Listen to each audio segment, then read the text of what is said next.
sudah mulai dekat ke jam 7 lagi ya. Tapi kita coba 6.15 kalau bisa selesai, berarti kita hanya punya 10 menit untuk diskusi. Nanti kita lihat hari ini ya. Oh, jam itu cepat 5 menit, sekarang baru jam 6. Sengaja.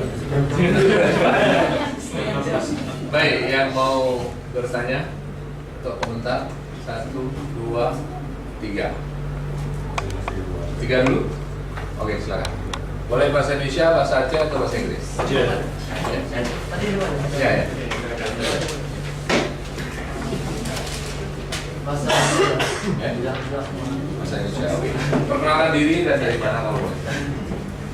Assalamualaikum warahmatullahi wabarakatuh. Waalaikumsalam warahmatullahi wabarakatuh. Saya Mas Fernanda dari Aceh. Ini saya beberapa hari ini belajar tentang Shari'ah, tentang Abu Dhabi dan Shari'ah. Semuanya tentang kalau di Aceh memang identik dengan politik identitas. Politik identitas. Kan kita sudah banyak yang mengeluh-ngeluh, tapi salahnya di mana? Kalau kita lihat sekarang, ulama-ulama Salafi Aceh lebih mengedepankan fikih kepada akidah, karena kita itu fundamental dalam agama. Karena dengan mempelajari tentang akidah kita bisa mencapai sifat-sifat Insan Kamil dari Rasulullah. Salahnya Pak, apakah salah akademisi yang ada di Aceh ataupun salah ulama Salafi yang mungkin tidak lulus sejarah dalam mengajarkan agama sehingga gagal kita sebagai bangsa Aceh? Karena terlalu mengutamakan fikih. Karena kita yang lebih penting. Menurut Anda akidah lebih penting. Silakan. Terima kasih. Nama saya Iqbal. Siapa? Amran. Ya. Ya. Saya melihat bahwa gap antara pemikiran yang berpihak kepada penegakan syariat Islam dengan yang lebih kepada pendekatan Islam komunis ini apa ya, jauh sekali. Kebetulan juga saya ada berteman dengan Pak Saiful di Facebook. Tadi apa ya? Apakah sama antara siapa Ahok dengan Habib Rizik gitu? Dan dijawab oleh yang dijawab oleh orang yang beraliran yang mendukung Syari'ah dalam Islam. Kesan saya dia kaget, sangat kaget. Kok jauh sekali untuk levelnya. Nah, jadi kalau kita bicara hal yang seperti ini kelihatan sangat barat. Dia artinya gap komunikasi antara orang Islam ini sulit sekali. Gap komunikasi, yaitu bagaimana caranya untuk komunikasi. Kemudian kebetulan saya juga orang tua saya di Lampinang. Lampinang itu setiap seminggu 2 kali itu ada pengajian sunnah ya, sunnah itu, sunnah yang sangat strict, Ibnu Taimiyah ya mereka yang pakai Ibnu Taimiyah yang cutbu kasisnya itu strict. Dan di situ ada Pak Isni Sabi juga. Saya belum pernah mendengar sesuatu dari Pak Isni Sabi. Kebetulan belum sempat bicara secara khusus dengan ini, tapi itu rutin sampai sekarang berlangsung. Dan lucunya mungkin mereka tidak sempat berperan di Lampung secara institusional seperti di imam dan sebagainya, tidak pernah di, walaupun kelihatannya mereka punya kapasitas secara bacaannya dan sebagainya, tapi kelihatannya ada kesengajaan saya lihat tidak diberi kesempatan. Nah, dan lucunya pada hari Jumat itu selalu saya lihat, bukan selalu ya, sering sekali counter dari di masjid yang sama, counter menyangkut ide-ide yang disampaikan dalam pengajian di situ. Jadi saya heran kenapa nggak langsung aja ada komunikasi ya. Ya, jadi counternya di khutbah Jumat, di counter pemikiran Maha As-Sunnah ini di khutbah Jumatnya saya lihat berapa kali saya dengar, oh ini counter yang kemarin ini dan YN ya. Dari YN. Oh, yang counter ya. Yang counter ya. Sini pengajian apa ya? Jawabnya ya, saya pikir Pak Isni sudah lama itu. Jadi kita sulit sekali berkomunikasi nih, seperti contoh Pak. Pas kita bicara masalah ini ada barat, diuras. Jadi jauh sekali di kebetulan juga antara tradisional dengan yang dari Arab itu, As-Sunnah itu dengan masyarakat tradisional sendiri dengan daya-daya itu juga kelasnya luar biasa. Jadi bagaimana mungkin ada kendala psikologis untuk komunikasi. Kemudian juga kedua, apakah mungkin, is it possible? Kemudian yang kedua, dari sejarah kita lihat juga bahwa pada saat katakanlah orang yang berpikir rasional ya, Mu'tazilah itu mereka pegang kekuasaan, mereka juga represif. Jadi tidak realistis bahwa kita berbicara sesuatu itu secara akademis murni. Selalu masuk di Aceh. Selalu ide itu digunakan untuk apa ya? Dinamika dengan hubungannya dengan politik. Dulu Mu'tazilah itu ada Imam Hanafi yang disiksa oleh penguasa yang menganut ajaran Mu'tazilah. Kemudian juga sejarah kelihatannya juga kalau kita lihat sejarah Nabi, itu Nabi sangat ingin sekali supaya Umar dan siapa lagi Abu Lahab bisa ikut dengan Nabi kan. Jadi power sejak awal, dan kemudian sosial. Nabi ingin membina suatu masyarakat kan. Jadi bukan hanya terakhir saya baru kelihatan itu akademis dipentingkan pada saat ditangkapnya orang-orang Quraisy dalam perang Badar atau perang Uhud, di mana mereka dipenjara. Kemudian diminta supaya mengajarkan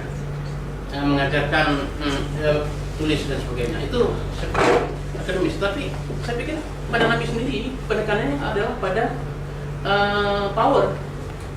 Walaupun konsep power itu mungkin power gimana menjaga stabilitas itu, akhirnya Nabi punya kontrol di Madinah, akhirnya dan di Mekah.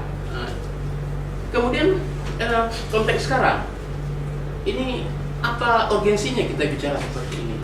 Karena realitanya power juga sekarang yang triumph di dunia ini kan power bukan akademik. Jadi seolah-olah kita seperti mungkin saya dengar Chomsky ya, we are talking about philosophy in the age of terror. Ya, itu Chomsky. Chomsky. Oke, sudah. Terima kasih. Oke. Kenapa kita bicarakan keadaan seperti sekarang ini? Bicara syariah di keadaan masyarakat seperti ini. Tidak realistis. Karena orang tidak realistis. Karena orang power. Ya, karena kemarin Habib Rizik bisa lautan manusia. Ya. Dan ini bicara seperti ini kan terlalu rasional, terlalu liberal dan agak kebarat-baratan. Gitu ya. Silakan. Nama saya Muda. Namanya Muda, orangnya selalu muda. Saya datang ke Aceh pertama ini. Saya menarik melihat syariah Islam di Aceh. Kalau saya lihat syariah Islam di Aceh itu, kalau sekarang kita berbicara tentang identifikasi masalahnya, dan itu sangat bagus sekali karena kita tahu apa yang harus diperbaiki. Lalu saya menarik melihat bagaimana syariah Islam di Aceh ini terbentuk. Syariah Islam di Aceh ini terbentuk atas dirumuskan oleh orang-orang intelektual dari Universitas Negeri Agama, lalu di-backup oleh agamawan-agamawan Salafi pesantren tradisional. Kita bisa lihat perumus syariah Islam pertama itu Pak Ali Sabwaka, dan di-backup oleh ulama-ulama. Mereka membentuk lembaga Buddha segala macam. Lalu menarik satu lagi, tidak hanya kolaborasi antara agamawan dan intelektual di Muslim yang ada di universitas, tapi juga kolaborasi antara Ahlu Sunnah dan Muhammadiyah. Pak Aliasa dengan perspektif Muhammadiyahnya, dia ketua Muhammadiyah Aceh, dia merumuskan syariah Islam dia. Lalu agamawan mensupport. Jadi kalau saya lihat di Indonesia itu dua lembaga itu adalah dua lembaga yang paling menjaga bagaimana Indonesia ini syariah Islam itu yang menghargai pluralis dan humanis. Tapi di Aceh mereka dua duduk bersama memformulasikan syariah Islam yang rigid, yang kata orang kaku. Dan itu menurut saya hal paling menarik sekali. Lalu kedua tentang, kalau saya lihat agen-agen sosial di tempat kita ada lihat ada agamawan dan intelektual. Tapi sekarang lebih maju agamawan. Kalau saya lihat lebih ke depan mereka bangun universitas lebih populer dan lebih kata-kata lebih maju itu agak mengganggu. Ya, lebih maju dalam tataran bahwa mereka itu lebih mau bangun institusi segala macam. Kita lihat sekarang Muhammadiyah dan NU makin banyak bangun universitas, tapi dalam tataran intelektual saya lihat mandek di Aceh saat ini. Jadi kalau saya lihat tadi kita bicara tentang intervensi masalah kemiskinan segala macam, itu tidak bisa diintervensi oleh agamawan secara langsung. Itu ranah-ranah intervensi intelektual yang bisa mempengaruhi kebijakan, karena agamawan tidak bisa langsung mempengaruhi kebijakan. Dan kita lihat, kalau kita lihat kemiskinan berdekade-dekade di Aceh, itu selalu yang pelaku kebijakan itu orang-orang Rusia dan orang yang selalu kepala pedanya segala macam, staf ahli segala macam. Kalau saya lihat, mungkin masalah itu karena lemahnya di usianya, di ekonominya, di keseriusan akademisinya. Karena ranah intelektual agama itu cuma bisa intervensi di Shari'ah Islam, dan itu pun orang IN ketuanya. Dan mereka yang merumus grand strategi, kanun segala macam itu orang IN, Pak. Sekolah lulusan Amerika, lulusan Mesir, Australia dan segala macam. Itu satu. Lalu mengenai Islam di Aceh, dari dulu Islamnya agamawan ke politik, ada pusat, lalu bangun DIDI, Negara Islam Indonesia, Negara Islam Indonesia, lalu di Aceh ada negara bagian Aceh namanya NINBA dengan Daud. Lalu setelah itu ada lawannya, ada Mudawali dengan dia ahli gerakan ahli sunnahnya, lalu dia mendirikan parti. Juga ke politik lahirnya, ada partai parti. Lalu juga sekarang juga begitu, ada kolaborasi lagi dari agamawan ke politik. Sekarang semua calon-calon itu cenderung memainkan itu. Kalau menurut saya ini ada pengulangan selalu berperiode di Aceh. Dan kita selalu tidak bisa keluar, dan kita selalu tidak bisa menghadirkan intelektual murni non agama yang bisa leading di situ. Kalau kita lihat intelektual murni non agama di Aceh yang bisa leading tingkat nasional pun tidak ada, kecuali anak Aceh yang ke Jakarta yang mereka memang hidup di sana untuk mempengaruhi kebijakan. Lalu kalau kita lihat perspektif kayak tadi Bapak buat, ada Aceh. Kalau misalnya versi Askar Salim identitasnya Islam, versi si Erwal Smira etnonasionalisme, lalu versi slogannya ada. Yang sekarang lagi berkembangnya Islamnya, tapi versi Askar Salim perumusan hukum Islam di Aceh itu sangat bagus, sangat plural, paling maju di Indonesia. Karena di Indonesia ketika hukum itu masih mewarisi hukum Belanda yang ada hukum adat dan hukum nasional, tapi di sini ada varian baru hukum Islam. Tapi menurut dia yang terjadi kesalahan itu adalah kesalahan implementasi. Si pelaku eksekutor lapangan BH itu tidak punya pengetahuan yang baik untuk melaksanakan aturan itu. Kalau kita lihat di sisi permasalahan, kita nggak bisa menyalahkan WA seterusnya. Misalnya saya ketangkap rusuh, itu dilaporkan oleh masyarakat, lalu ditangkap oleh WH, lalu WH membawanya ke polisi. Lalu kalau saya sanggup sogok polisi, maka saya bebas. Lalu kalau selesai di polisi, dibawa ke jaksa. Kalau saya sanggup sogok jaksa, maka saya lepas. Lalu dibawa ke pengadilan. Dan pengadilan itu juga dari polisi, jaksa, pengadilan itu sistem hukum Indonesia berlaku, bukan lagi hukum syariah Aceh. Jadi kita cuma berhenti di WH saja hukum syariah. Kita punya jaksa, tidak ada jaksa syariah, jaksa umum, hakim umum, polisi umum. Yang mereka itu tidak sedikit pun punya pemahaman hukum syariah. Jadi kalau kita bicara tentang yang tadi kerumitan tadi, agak rumit kalau misalnya kita hanya menyalahkan WH saja yang dia sama sekelas Satpol PP, atau menyalahkan institusi syariah Islam saja yang sangat kecil, yang juga dipimpin oleh bukan orang-orang fundamental tapi orang-orang UIN yang plural sekali. Tapi menurut saya harus Oke, terima kasih.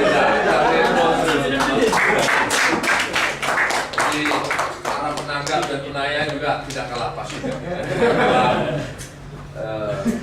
Ini menunjukkan bahwa kita semua care, semua perhatian, ya, dan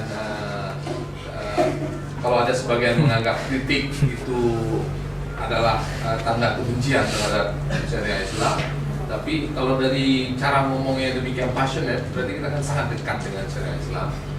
Jadi kritik itu mestinya dianggap sebagai tanda cinta, bukan sebagai tanda benci, gitu ya. Dan tidak ada saya kira yang sepassionate Abi Wilmot dalam menyampaikannya tadi, kan kita sampai lihat dong ya, atau pancap-pancap. Oke, silakan Abi mau ditanggapi. Saya waktu kita nggak banyak lagi.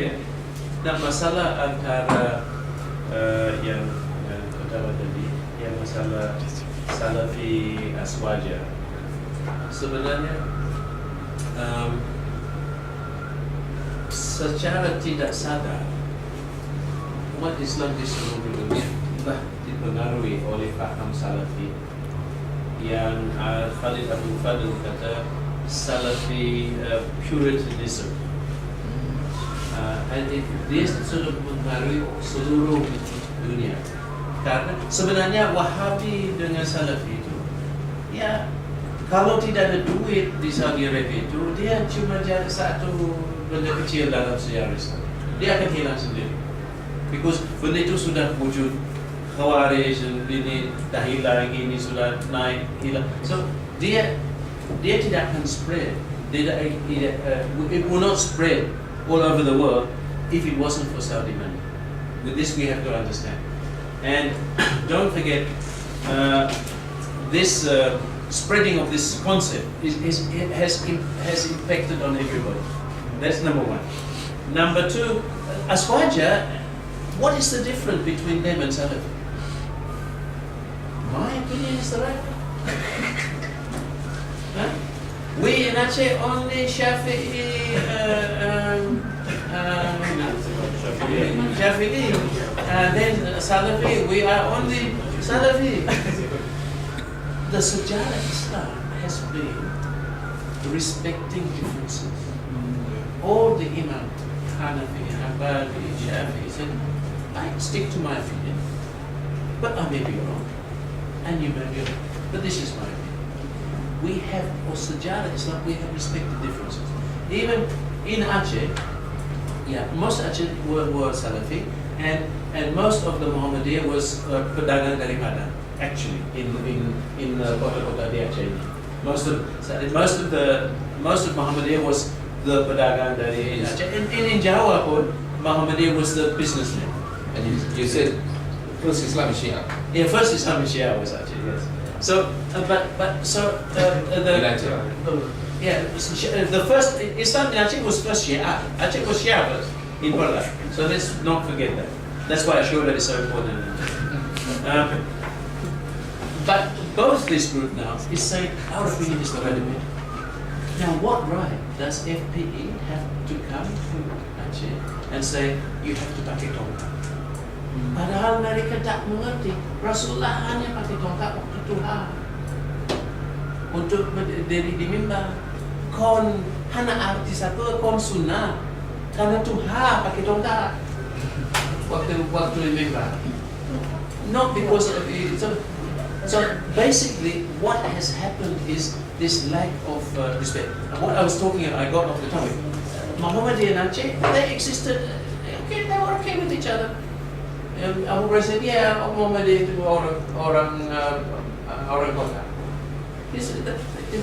But don't forget, what was the first thing that Musa did in Aceh? The first thing that Musa did in Aceh was to dedicate scholarship. Because they realized education was important for the future of people. That was the first thing they did. And I still remember in the 70s, I met Haji Jafar Hanafiah, kedua Hanafiah waktu itu. Beliau, yang saya juga mengajar di universitas, saya mengajar di Syakwalah, tapi juga di Universitas Muhammadiyah, tidak wajib jilbab waktu itu.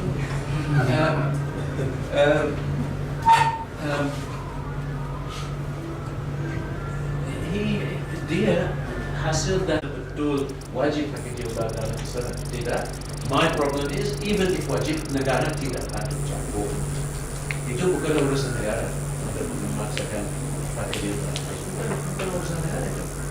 But anyway, so to go back to this Aswaja ulama Salafi, yeah, it's a problem, but there is a sort of intolerance now among Muslims. That our opinion is the only, and that this not allowing to agree to disagree. This is the important thing. We're allowed to agree to disagree. We cannot demonize people, and this whole, I mean, FPE. Remember when they came to Aceh, what did they say? Kick the foreigners out during the tsunami. Kita tak mau orang kafir di sini. That's what they said in Aceh. Yes, don't forget, and then orang Aceh said, yeah, you kamu campur. Orang asing datang dengan mesin. you go. And I still remember one of this FPE was giving khutbah after tsunami, and he said, "Oh, this is because dosa orang Aceh. Orang Aceh turunkan dia dari mimbar, naik orang lain." But my point is this lack of tolerance. Islam has always been diverse religion. If you remember, when the Wahhabis took over Saudi Arabia, at that time there was Hanafi Imam sometime, Shafi'i Imam sometime, Maliki Imam sometime. So they berganti-ganti menghormati perbezaan pendapat dalam Islam. Tapi sekarang tidak. Mereka kata, we are Salafi, we know everything which is correct. Is it right? So this idea that there's only one sort of Islam is wrong. The Salafi said no Maulud, Aswaja says Maulud. It doesn't matter. Okay, Maulud, it doesn't matter. But we have to be tolerant of each other's opinion. So this is, my problem is this idea of forcing opinion. Ibn Taymiyyah, yes, he has become we must remember where Imam Taymiyyah came from. He was living in a very dangerous time, and he gave his opinion dealing with that particular issue. This is why we have to remember that Muslims have to deal with different issues at different times. So this is one thing. Then what is it? Power. I think this is one of the big issues in Islam. Our Islamic history, I don't think we have been able to deal satisfactorily with the issue of power. It's been a problem right through Islamic history. And what we have now is political rulers who rule by fear. And we have ulama who rule also by fear. Ulama, fear of hell. Political rulers, fear of losing your vote. So I think this issue of power is a very important one, which I don't think Muslims have taken enough time to study. The issue of power and power relations. So I think this is a very important. Yes, Mu'tazilah were intolerant, but then the people who came after the Mu'tazilah also intolerant. So we have, but don't forget that the greatest flowering of intellectual advancement in Islam came during Mu'tazilah time. So and not everything they said is wrong. So we have to accept that they're part of our history. So I think the role of reason in Islam is very important. There's no other religion in the world that has asked people to question and to use the intellect as much as Islam. So in this sense, we have to question. And this is why I would like young people in Aceh, you have to question these laws. Is it really Islam? You have to be brave enough to ask the question. Is it how Islamic is this? And it is very dangerous to me when you have all these people coming together and say, this is Islam. Philosophy of terror? What was talking about? Philosophy in the age of terror. And I don't think MOE should be a government agency. I think it's dangerous when you put the power into human beings to make decisions on this. Is quite dangerous. I think Indonesia needs to Indonesia was founded on the basis of a compromise between those who wanted to have Negara Islam and those who wanted to have a secular state. There was a compromise, which I think in a way is a nice compromise. Indonesia believe in God, but we don't have a national religion. We support all. Although I think Indonesia should allow people to be atheist if they want. I think this is one weakness in Indonesian system. If you want not, you should be free to believe and not believe. But I think Indonesia has the concept, even though it's people say it's Hindu concept, everything is tradition, but the concept that the state accepts religion and supports religion, but does not force one version of religion on another. And I think MOE is forgetting this. And so is Aswaja. So is FPE. Because Habib said, I do not believe in democracy. Democracy is seperti babi. This is his own word. Habib mana tu? Babi. Habib Mersi. He said in public that democracy is seperti babi. So, but we believe in Moshwara. But I said, well, it's very confusing. Okay, fine. Don't forget, in Aceh in the 70s, you had, in Indonesia in the 70s, you had the Berkeley Mafia. The Berkeley Mafia came from a modernization understanding which saw religion as an impediment to development. So they came from that framework. And so there was an effort in Aceh and in Indonesia to sideline the Peranan ulama. So that happened in the past. The ulama was sidelined and they were put out of the picture and not involved, only for decorating things. And then during elections you give them money and they will say vote Golkar.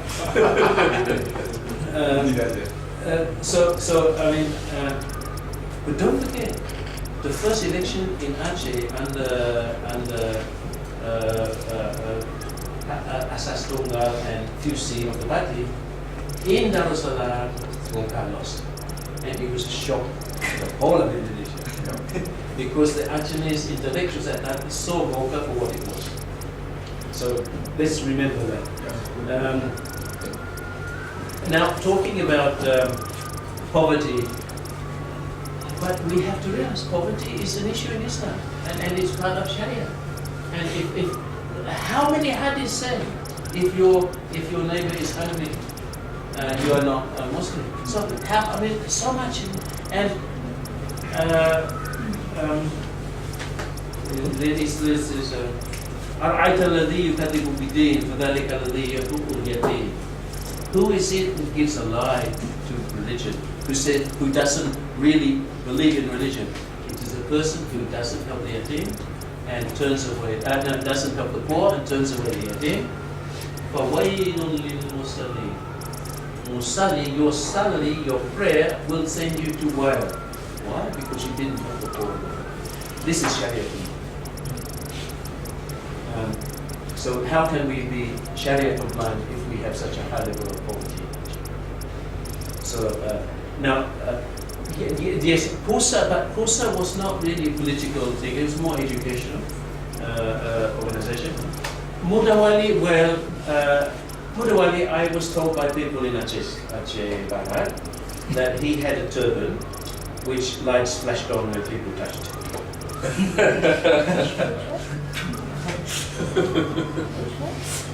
So I have some difficulty in accepting his ideas. So I think we have to be very careful about this party. They were okay. They're a group. But the idea of demonizing. Look, one of the contribution of Dampure to Aceh should not be negated by calling him a rebel and what do you call it in Arabic? Bugat. That's a very strong term. This was genuine reaction to the actions of the Indonesian government to Aceh. They closed the ports. It was economic. They closed the port to Langsa and Idi, where they were trading with Penang for centuries. There was many factors in this satisfaction. So to call it war, that is really a wrong, very wrong sort of term. So I think I tried to answer the questions. Yeah. But I do think what is important today is let's try to ask people and ask our politicians to look at this. This Mahasa. Let's try to say in Aceh, let's not say against Sharia. We want Sharia, but we want the Mahasid of Sharia, which will bring peace, development, and happiness to people, rather than these harsh punishments. So you are not against the Sharia? No. no Muslim can be against Sharia. What do we understand by Sharia? And don't forget this. You see, writing down the Sharia in a legal, in a law passed by Parliament, is a very 20th century invention, and it's copying basically what we have done in Aceh, what they've done in Malaysia, what they've done in other countries, is to formalize in a Dutch or British format law, which was never done before in Islamic history. So it's a very modern invention and really goes against the independence of the judge. So basically, let us tell our politicians, we don't want this. We want this sort of Sharia. We don't want this.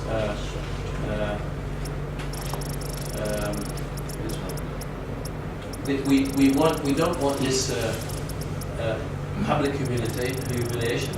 It's un-Islamic. We don't want spying on people, which is un-Islamic. We don't want this demeaning of women. So I think this is the thing. We have to emphasize this to our politicians, and it will take the young people the courage to work together to deal with this issue. Because my concern in Aceh, if we don't deal with this, it's going to stop development in Aceh. It's going to turn people. It's going to stop education in Aceh. It's going to stop open-mindedness in Aceh. It's going to really put Aceh backwards rather than move from Aceh forward. This is my concern. Thank you, Rani. Sayang sekali, walaupun masih ada pertanyaan, kita kayaknya harus berhenti di sini karena sudah jam 6.30, 6.35 dari rekan maghrib. Ya. Tapi jangan khawatir, Abi di sini sampai tanggal 8, tanggal 3 hari Selasa rencananya Aceh Institute akan buat diskusi dengan tema yang sama tapi menghadirkan 3 pembicara. Selain Abi Umar, kita sedang mengusahakan, teman-teman Aceh Institute sedang mengusahakan ada perwakilan dari FPI. Habib Rizik. Dan dari yang lain, ya supaya jangan nanti dikira wah ini ngomongnya nggak seimbang. Jadi silakan kawan-kawan agendakan untuk hadir kalau jadi diskusinya. Tambah satu top intelektual seperti kata ya tadi ya. Gimana? Tiga panelis. Nah untuk hari ini kita ucapkan terima kasih pada Bimo, terima kasih pada semua yang sudah hadir. Mohon maaf jika ada yang kurang berkenan. Sampai pada diskusi berikutnya. Assalamualaikum warahmatullahi wabarakatuh.